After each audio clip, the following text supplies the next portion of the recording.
Okay, this is our second video. This is actually the day after my first video. I got a phone call from Elder Help.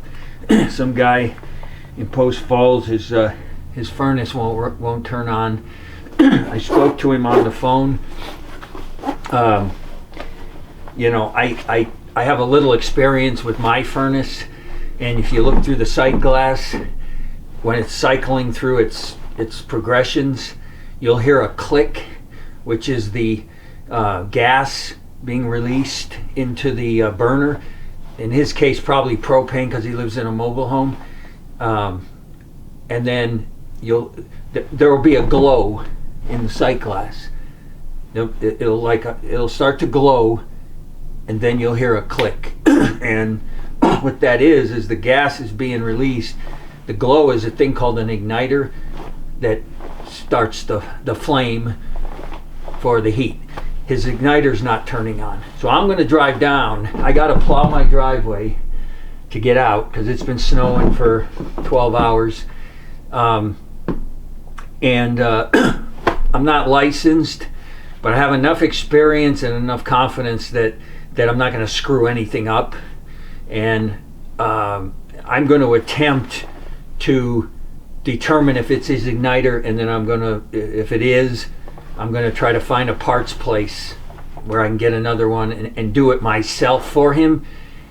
If I think it's beyond what I can do, then I'll call a licensed guy from his place and have it done. But I got to get going, so first step is to plow. Got to get the driveway cleared. Okay, plowed the driveway and heading to Post Falls, see if I can fix this guy's heater for him. This speed limit on this highway is 65. We're doing 45 because there's only one lane. It's usually a 2-lane. There's only one lane that's not covered in snow. So you got to go you're going to only go as fast as the slowest driver up there.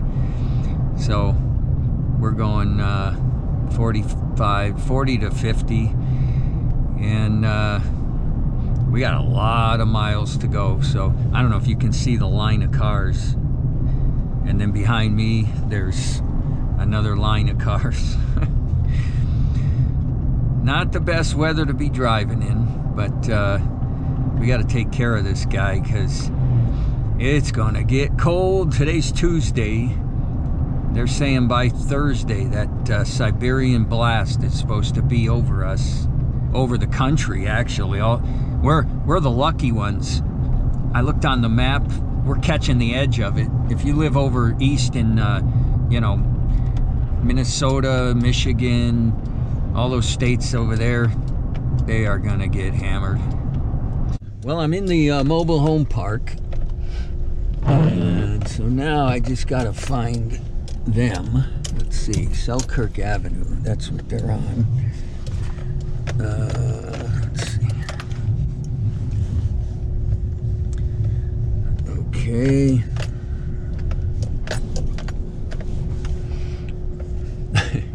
Look at all this snow. I think that might be it right there. Okay. This is Tim. Hi there. He's the homeowner. Hi there. And he's the guy that's without heat. His furnace is not working. Okay. Okay, I'm gonna turn it back on. Wait, before you do, can I just take a look at everything? There, it's on right there. I'm just gonna shut this down because... Okay. Okay, yeah, flashlight. I forgot my flashlight. I knew I would forget something. Okay, so where's your sight glass? There's the inspection window right there. Okay. So when you look in there, you don't see any... I don't even know if you can see that element. Okay. Yeah, I can't see anything. We just have to... This is propane, right? Natural gas. Oh, it is? Yes. Okay. Go ahead and turn it on. Okay, let me get a vacuum real quick and suck that dust and dirt there. So here's what I'm gonna do. I turn the gas off. There's the gas coming in. Turn that off. Turn the power off to the unit, and I'm going to disassemble this. I can't mess anything up because it's pretty straightforward, and if it gets too complicated, I won't go any further, and I'll call in a licensed professional. But for now, I'm just going to try to pull this apart. Okay, I got this box off, and okay, I'm going to get where's the flashlight? Oh, he took it. I'll show you when he comes back. He's got the flashlight. The igniter. This is the igniter. See this white thing? And that's supposed to glow, and the gas comes through this pipe, and that's what ignites the gas. And what we noticed when it was cycling, you would hear this. This is what lets the gas into the pipe.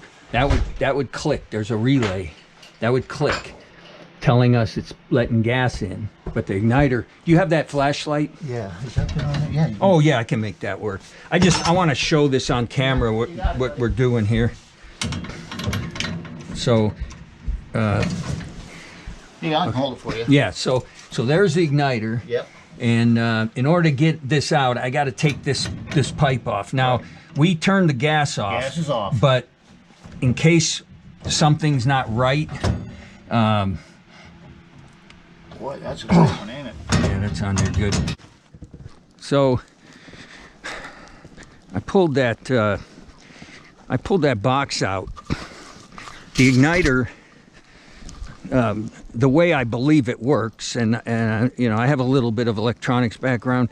I believe the igniter is always the circuit is open, and when you want it to glow, you close the circuit. That wasn't a good deal. He had a meter. I forgot my flashlight and my meter. He had both. Based on his meter readings, I believe that the igniter is okay. So I'm going to be calling the professional guy here to see if he can come out here, because I can't go any further.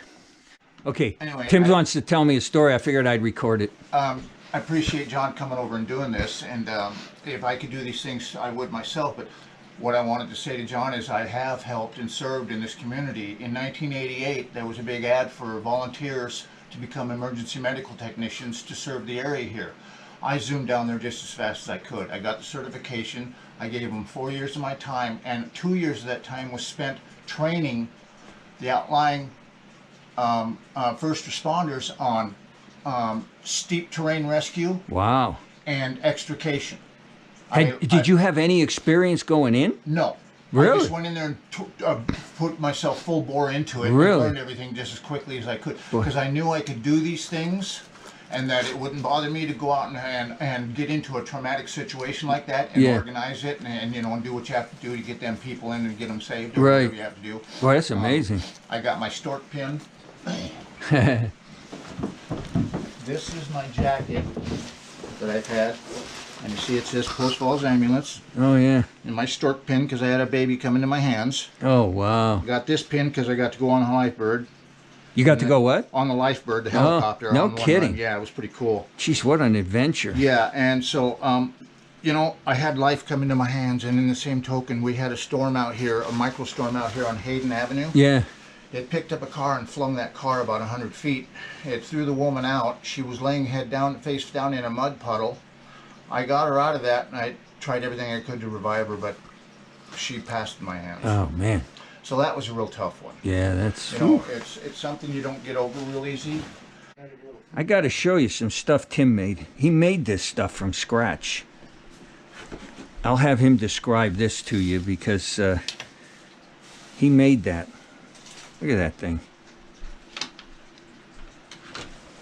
Okay, so tell him what this is and Yeah, how- well. These are things that I've been making out of paracord. I got bored one day and I was online and I saw tutorials for making stuff. Yeah. This paracord in here is a survival paracord. That means that there's 7 strands of lashing material in there. There's Yeah. 2 strands of material that a person could use for making snares and fishing line, and then there's a red jute in there that's covered with wax Yeah. for making fire. So this is a survival paracord. I'll be and done. It's got a compass on here. It's got a light which needs batteries. It's got a oh my God. screaming whistle, and then in the center there is a fire starter. You strike that with an igniter to Oh ignite. yeah. Jeez, that's unbelievable. Yeah. That is unbelievable. Those are, you know, wrist. Put them on your wrist.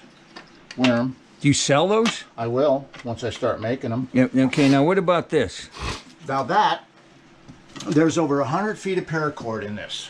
Okay. And it took me about 6 hours to make this. It's a very intricate knot. You have to pay close attention to it because every single knot follows the same pattern.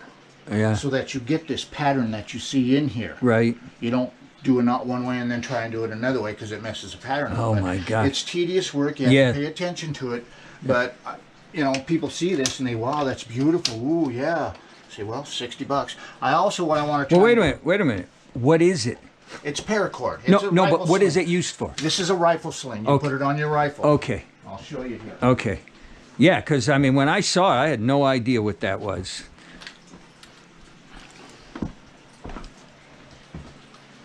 Okay. Look at this. Oh my gosh. This is an American-made rifle too. It's a Henry's.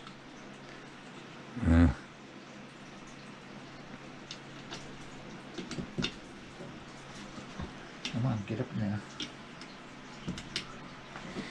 There it is. Look at that. Rifle sling. There you go. And this is 36 inch. A lot of some that you'll see them for $50, $60 online. Yeah. But they have a strap down here for adjusting. Right. But then, like I said, the weave on it is really a simple weave. You can make one in probably an hour Yeah. at the most. Right. Of the type that they're selling. Yeah. And they're selling them for $50 and $60. Yeah. Well, I want to do the same thing. Mine are more. These are more intricate. In Oh, fact, yeah. I watched the tutorials and I've had comments. A bunch of people couldn't even make it. They couldn't follow the pattern. It was Oh, too difficult for them. You know what? You got to have a special kind of brain to sit and do that for 6 hours. Couldn't do it. Okay, show them the rest. Okay. What'd you make that? Now this is cherry wood. I had a Cherry. cherry tree out here, and this is one of the pieces of branches that I took out and just did this to it. I've Look got at a that. whole bunch of branches that I'm going to make canes out of. Yeah. I got a few more in here. I'll just show you where I'm starting. That's unbelievable. Look at this. He made this. This is a flute. You believe that? That's a flute. He was playing. I'll have him play a little of it for you. It just blows me away, I tell you. I guess because Another simple little cane that I made. Oh, yeah. Turn it around. Oh, you got... Oh, is that how you use a cane? That's how you'd use that one. Ah. Yeah. Well, That's you got that a cane. bunch of them. But see, these are all out of my cherry tree, Yeah. and I'll make more canes. I started working on this one. It's going to be a really neat cane once I get this thing patterned down. It's going to be a beautiful Yeah, cane. that's pretty neat. Yeah. Hey, play the flute for him. Oh, well, this flute's out of tune, but I can still make some notes on it. Yeah. I got overzealous in making my holes, and so they're way out of tune, but it's still... Look at that. That is so neat. We're doing all this because we're waiting for the professional. But while we're waiting, we're online trying to figure this thing out. So we're gonna get back to work. I just wanted to show you that stuff. It's a pretty creative guy, I'll tell you that.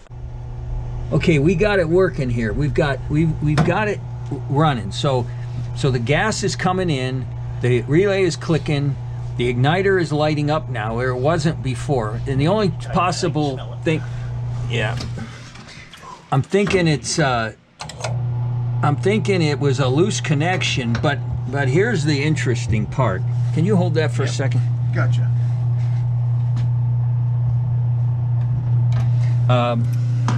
Tim's telling me that ever since he can remember the way this furnace works, let me explain to you how a furnace works. The gas comes in, there's a relay, you hear a click. That relay is sending the gas into this box. Into the chain. That igniter that we were looking at gets a signal through these wires to glow. Heat causes it to glow, and where the gas is coming, that ignites the flame. In fact, I'll show you through this window. There's the igniter lit. Here goes the gas. See it burning? Okay, it's burning. Now, that big motor is supposed to, once they sense that this gas is burning, that big motor is supposed to turn on. Okay, now hold on a minute. Now it's not turning on, but it was turning on before, and I think it will. Let's listen. There it is. So You heard it, I heard this it click blows the hot air into his into the house. unit. Yes. But what he's telling me, and here's how a normal, like my furnace, this will run like this until this house gets to the point that the thermostat is at. Say he wants it at 70. When the house reaches 70, the thermostat says we're done, shuts the motor off and stops burning the. But see, we're not doing that. Yeah. See that? We stop. We're burning when we're stopping.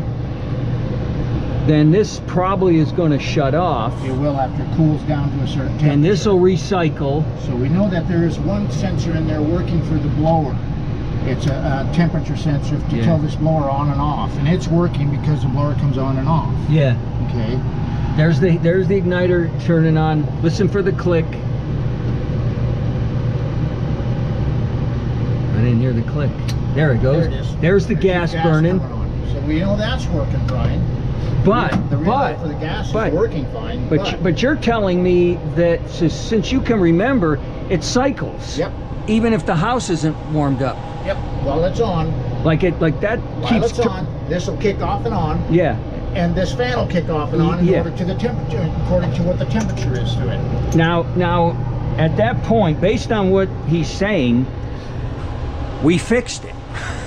But in my mind, that's not right. No, it's not. It shouldn't do that. I don't think it should either. So we have to determine what we're going to do here. So we fixed it, but we don't know what we did. Something was loose. Yeah. The only thing we disconnected these wires and this plug. After I leave, he's going to pull the stuff apart and see if there's anyone that's got maybe corrosion on it. Corrosion and clean it up. And then I'll show you this. I shook those wires. This is a control module, and everything comes out of there. He's gonna pull those wires off and see if any of those are corroded, because that's the only thing we did. We messed with these wires, and we unplugged and plugged that plug in. So we did something. There was like a loose connection somehow, and we redid it. So he's got heat, and I saved the money on a licensed professional. So I can use that money for the next person. We're done with Tim, and we're on to the next one. I got another guy here down the road that his furnace went out. So nice meeting you, Tim. Nice to You're meet you, fascinating man. You got some amazing talents. Yeah. This man's a very creative man, I found out. Hopefully within the next year be able to put it all to work and Yeah, put be myself nice. something in for it. So Yeah. All right, I'm going to brave the snow. okay, We'll drive see you later. safe out there. Oh, is this the door? Yeah. Yeah, that's it. All right, we'll see you, man. Okay, if something happens, I'll call you. Okay. All right. Bye-bye. See ya. Bye. I wanted to close out the video of Tim's furnace because I went straight from his place to another guy whose furnace wasn't working. But the one with Tim, I didn't really fix it. I got it working, but I don't know what I did. We unplugged something, and it could have been a bad connection, and there were some wires in a control box that I didn't really clean them. I just kind of shook them. After I left, he was going to clean all the contacts, but we had it running, and then before I left, it was running solid the way a furnace is supposed to run. But before that, where it was doing this, it would burn for a couple of minutes, then it would shut off, then it would come back on, burn a couple of minutes. He said that it's been doing that for a long time, that's how it's been running, and someone told him, I guess, that was normal. That's not the way a furnace is supposed to run, so there is another problem in there. I'm hoping that by cleaning all the contacts, maybe I should have stayed and cleaned them for him, but I had this other call where this guy was without heat, but he was going to do it. He's a capable guy. He's a very creative man. That stuff I was showing you, I don't know how it comes through on camera, but that little device, that thing, it's like a bracelet. It's amazing. It's a whistle, a light. You can light a fire. It's got like a flint thing. I can't even remember what else. It's a survival bracelet. Really, really creative guy. He said he's left-handed, and that had something to do with it. I know one thing. I am not creative. I'm the opposite. Like, you create the item, and if it breaks, there's a good chance I can fix it for you. I just can't create the item. It's like fishing. You know, you design and manufacture the lure, and I'll learn how to use the lure. Anyway, that's the end of this one with Tim, and I'll tell you about George, because I did George. George was the same day. So, but that's the end of this one. Thanks for watching.